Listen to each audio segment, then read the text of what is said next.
Good morning, good afternoon, good evening, YouTubers. Jerry Diamond, How to Get Out of Babylon. Going to read a chapter here. Went to Springfield.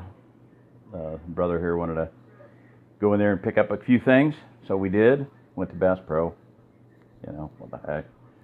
A little bit of survival, prepping, education. Nice tour. A lot of things to see there.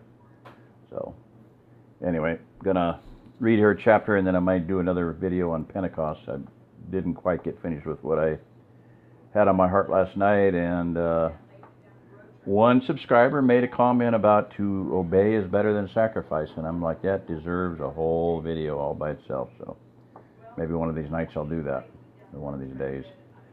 Anniversary part 2. Walking through the tall corn, John checked his snares. The first 3 had been empty, though one had plainly been tripped. He was still getting the hang of using them effectively, but at least whatever had tripped it might think twice before coming back into the cornfield. At the 4th snare, he found a raccoon in it, dead. Well, I knew I should have gotten out here this morning. He removed the animal from the trap and examined it closely. Don't think we'll eat this one, but I'll skin it out and feed the carcass to the pigs. He dropped it into a sack and walked on. The still green but steadily ripening corn had naturally proved attractive to the coons, and he was taking advantage of this to harvest them. When soaked in salt water overnight, they weren't half bad, baked up with sweet potatoes. He'd also spotted some telltale holes in the earth that he knew had been dug there by armadillos. Tomorrow night he'd have the girls out with 22s in stands where they could look for the creatures. He'd keep Neil with him. The boy wasn't old enough yet to be given the responsibility of a firearm by himself. Leaving the cornfield, he went to the barn where he skinned out the raccoon and tacked the hide on the wall, giving it a quick scraping down. He rubbed it thickly with salt and left it to dry. Salt preserves, hides, food, and life. The late summer pelts weren't high in quality, but they do for the kids to learn on. He was washing his hands at the milking sink when he heard a commotion outside, so he walked to the goat door and looked. A coyote was in the pasture chasing chickens. Well, I reckon anything that would wipe out the coyotes, he said in the fatalistic manner of all farmers, when confronted with problems that could not be wholly cured, would probably wipe us out too. His jaw clenched as he looked around for his dogs, and just as he was about to go to the shop for the rifle, he saw Jake leap up from under a tree and give chase. Following at a distance behind him on their short puppy legs ran Dixie and Dusty, the 2 Great Pyrenees livestock guardian dogs he'd bought from a breeder down to Williston. They'd been an expensive purchase, but they seemed to understand what they were supposed to do, and he reinforced the idea whenever he could, using the techniques the breeder had explained to him. They'd be a force to be reckoned with when they achieved their full growth. The longer-legged, more lightly built coyote loped off easily, outdistancing the more heavily built dog. He looked around for Andy and Bad, but they were nowhere to be seen. That's fine, he said. Your replacements are getting bigger by the day, and the hogs will still be hungry. With the predator chased off, he went into the greenhouse and turned on the watering system. Summer temperatures had still not broken 90 degrees, which meant that gardens were staying productive all the way through, and the trade in bedding plants was remaining steady. In 2 more weeks, they'd be seeding in the cooler weather fall plants. With temperatures remaining so mild, he strongly suspected they'd see another early winter this year and cooler than normal fall. By the beginning of September, they'd begin to segue from the heat-loving summer vegetable plants to the cool-loving fall plants. The seed was expensive, but they were still managing to make a good profit. No one in a position to be able to do something about it was going to be caught short of food this winter, even if it meant having to grow it themselves. Watering finished, he shut down the irrigation and went into the workshop to check the incubator. Their next batch of eggs should start hatching this weekend. Producing so many late summer and fall chicks meant having to feed them through the winter, but with their market remaining steady, he thought they could maintain profitability. The coal toms and roosters would bring enough to pay for the feed that went into raising them, and a bit more besides, and the worthwhile hens could join the production flocks.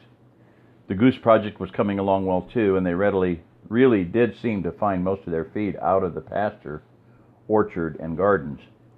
He scrutinized the incubator hygrometer, deciding the humidity was staying in the appropriate range, added more water to the reservoir, then left it alone. Looking at his watch, he decided he had enough time to move mow some hay down for the girls before supper, so he went into the barn and began moving bales. Move some hay down? Okay, he began moving bales. Moving square bales was labor-intensive, but round bales would take more storage area than he could spare, and he hated the idea of leaving the rolls out in the weather. Just seemed wasteful to him, even though the hay in the roll interior supposedly stayed fresh. Maybe by next fall they'd be able to look into putting in a dedicated hay barn, and he could go to using round bales. For now, he'd just have to move down the bales for the girls whenever they used up those they could easily move for themselves.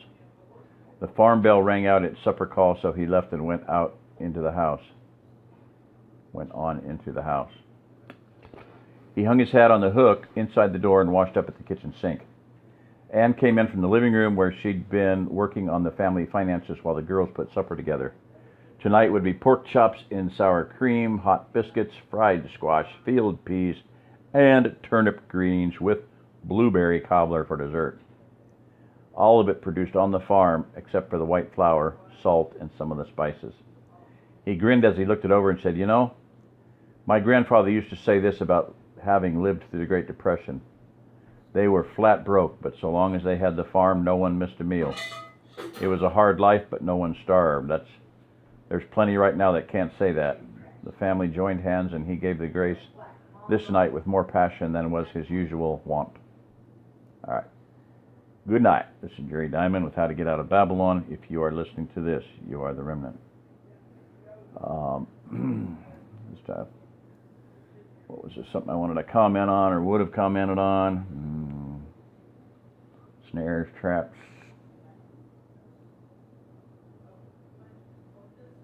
You might eat. The thing about, they eat a lot of unclean food here, and that's, it's going to be a personal decision. I think all Torah observant people are going to, as long as possible. And I believe, if you set your heart to do something that, the Father can make a way to make it happen. I mean, if you intend on raising clean food, you're going to have clean food to eat, Why did Noah bring two? Everybody always says he brought two of, all animals. Well, no, he brought two of some animals, but of the clean animals, they brought 7. They had a lot of breeding animals there. They had, instead of 2, 1, and 2, he had 6 extras for breeding. So, anyway, Noah prepared ahead of time. He had an ark, built an ark. Did he know what rain was? No. Did he know what raging seas were? No. Did he know where Antarctica was? Well, he might have. Anyway, point being is, he brought clean animals that were clean into the ark. So I think if we prepare ahead of time and have chickens and have goats and have sheep and have, cattle and whatnot, you'll be okay. So people are planning on, they eat. One guy, one YouTube channel guy, he kills raccoons. He traps them and kills them. And I wrote in there, I said, well, how come you let a raccoon is a predator and the possum's a predator? Why did you let the possum go? Because I don't eat possum. And I'm like, oh, you're trapping and killing the raccoons to eat them. Yeah, what else would you do with them? And I'm like, okay, whatever trips your trigger. So I always think of Ron Hood, his video, one of the last videos I saw of him was making a big deal about eating a monkey. Looked like a baby human being. It was just like, blech, just like, it's not something I would ever do. And he died. I don't know what he died of, but I can't imagine that it wasn't some parasite or food-related disease. Another guy that's a survivalist is going blind. I think it might be parasites, something to do with his something in his brain from eating raccoons and stuff. I'm not going to say his name, but he's out there. So just questions, I wouldn't. It's not recommended to extend your lifespan by eating unclean stuff. So don't plan on it.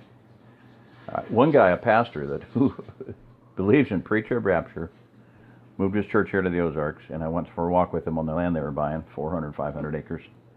And he said, people came here to the Ozarks, and they knew they had to eat fats, oils during the winter, and They started eating bear meat, and the bear meat, of course, had a lot of parasites in it, and they started going crazy, becoming inbred, basically backwoods, retarded hillbillies. He goes, what do you think, parasites, brain, your brain functions on oils and protein, but it also needs to be healthy, and it does not need an overload of parasites, a very high toxic load of parasites in it. So don't eat bear meat, don't eat pigs, things like that. Might tend to live longer and might be a better survivalist in the long run by not eating all those things that survivalists make a big to-do about eating, including long pork, which is humans. That's one of the grossest things in the whole saga of the prepper. I'm a prepper, you come here, we're going to eat long pork. Yeah, go to the Pacific Northwest states and you might not be invited for dinner. Well, you might be invited for dinner, but you might be the main course in the Pacific Northwest readout states where, the Pope up there, the Christian survivalist Pope guy, boasting there being only 5 people per square mile. You can come for dinner, we can invite you over for dinner, but you might be on the main course. I'm sorry, I'm tired. It's been a long day. But really, seriously, those are some things, like I did a video and I titled it, why not move to where people plan to feed you, move to a region where people plan to feed you rather than moving to a region where people plan to eat you. Big difference. That's the difference between the OzArk Plateau and a lot of the people in the Pacific Northwest readout states. Simple fact. Sorry. Step on somebody's toes. It's the truth. So, truth might hurt, might be real. Deal with it. All right. This is Jerry Diamond. If you're listening to this, you are the remnant. Bye-bye.